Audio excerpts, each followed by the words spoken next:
Hello, everyone. I'm Nick Eatman here with Stephen Jones, Cowboys Chief Operating Officer. And Stephen, right before we got on, you were doing a little singing a little bit. I don't know if you want to do it here on the air, but that's what happens when you win 3 straight games. Things are a lot better when you're going into LA this time around, huh? Well, no question. It's certainly been nice to see our team come together in Dak's absence. And, I think what happened there is everybody stepped up and knew they needed to do a little more. Especially after the disappointing first week we had against Tampa. And, certainly starting with the defense, the play style over there, they're playing fast, they're playing, the way Dan wants them to play, and certainly creating tough situations for the opposing team, especially, if we can get them in those second and longs and third and longs, then, it certainly plays into our hands. But offensively, you can't say enough about Cooper Rush. The way he's running that offense. I think Kellen and Mike have done a great job in terms of coming up, with a complementary football game plan that goes with the way the defense is playing right now. We're running the ball, we're sticking with the run, which is important, but we stuck with the run, and we were able to make plays when we had to. And but as we go into the Rams, it's going to be talking about Super Bowl champions, and there's great football players over there, starting with one of our own homegrown guys leading that team, and Matthew Stafford, who we're so happy for, in terms of what he's been able to accomplish there in LA. But certainly, his go-to guy, Cup, I think he catches about 10 balls for 200 about every week. So we'll have our work cut out for us there. And then, of course, probably the best player in football, and Aaron Donald, and he'll have our hands full as well. So they got a really good football team, but we look forward to going to LA and lining up against them. When you guys came out of the Tampa game, obviously a lot of injuries there, including with Dak, and a tough loss. And it seemed like a very hungry team that faced the Bengals.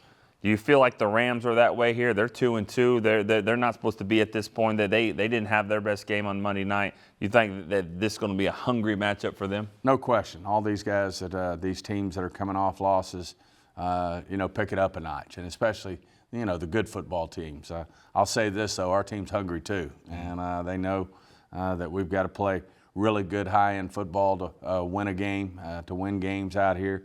But no, there's no question the Rams, sitting at 2-2, are going to be playing some of their better ball. I know they've had some injury issues as well. It's part of our game, but we just look forward to lining up against them. You feel like, going to your offense, do you feel like Cooper Rush has kind of turned the corner, as he's kind of been the guy that manages the offense, and the defense is stepping up? But there was times where he had to go and make the throws and win the game. Do you feel like he's kind of coming into his own as well, and you guys are rallying around him? Well, I'd start with this with Cooper. He knows the offense as well as anybody. As Mike and Kellen said, he could coach it. And he's a coach in that room, and he's been such a great teammate to Dak Prescott over the years in terms of working with him and what he's all about. So, but no, Cooper knows this offense. He can make plays in this offense. Certainly getting a Michael Gallup back allowed us to challenge the vertical part of our passing game. If you draw up a tape on how to run a vertical route, you turn to Michael, and not only does he catch some big balls, but he draws quite a few pass interference penalties going up to get those balls as well. So anyway, it's a good situation there that we have with Cooper. I know he'll be prepared. I know that offense will be prepared, and look forward to seeing how we do against him. You mentioned Aaron Donald being one of the best in the NFL, if not the best. Walk us through the mindset of the left guard, left tackle position for you guys. You moved Tyler Smith to tackle, and he's doing well. And doesn't seem like you want to move him. Peters, McGovern, Farniok.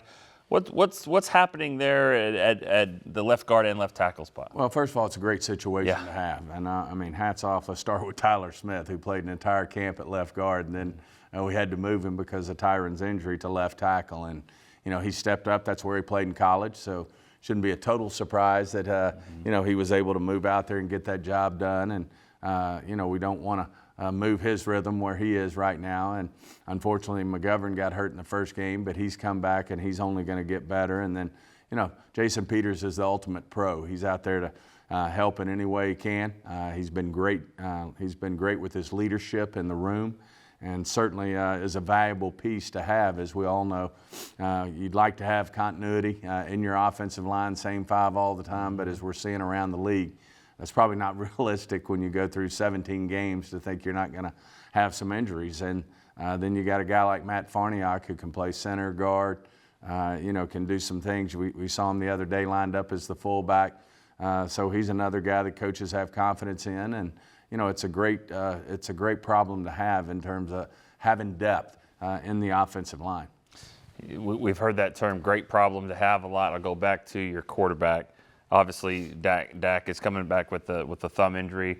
Still, can you give us any kind of update timetable? A couple of weeks away? Do you know? Is it really a week to week? It's week to week with him, and obviously the biggest guy who's going to make that decision is Dak. How he feels when he grips that ball, so he can get the proper grip to spin the ball the way he wants to. He knows he has to throw it at a high level to be successful in this league, and we'll just kind of see how each day goes with him. And no one wants to be out there more than Dak, and no one wants to be competing more than Dak. So, we'll just kind of see how this thing goes. And certainly it's great that Cooper stepped up and played really well for us. And even more importantly, winning these last 3 games was a big deal for our organization and this franchise. And then the last one here, obviously this is a road game, so to speak. But anytime you go to Southern California, training camp is there.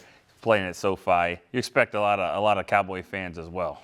Certainly hope so. I mean, we've been so fortunate that our fan base does travel. That's a beautiful stadium we're going to be playing in. One of the best, if not the best, in the league. We certainly are proud of AT&T Stadium, and we think it's right there with it. But it'll be a great atmosphere, and hopefully we'll have quite a few Cowboy fans that are mixed in there when we go play against the Rams. It'll be an exciting matchup, and we look forward to it. All right, that's Stephen Jones, Cowboys Chief Operating Officer. We'll see you next time on DallasCowboys.com.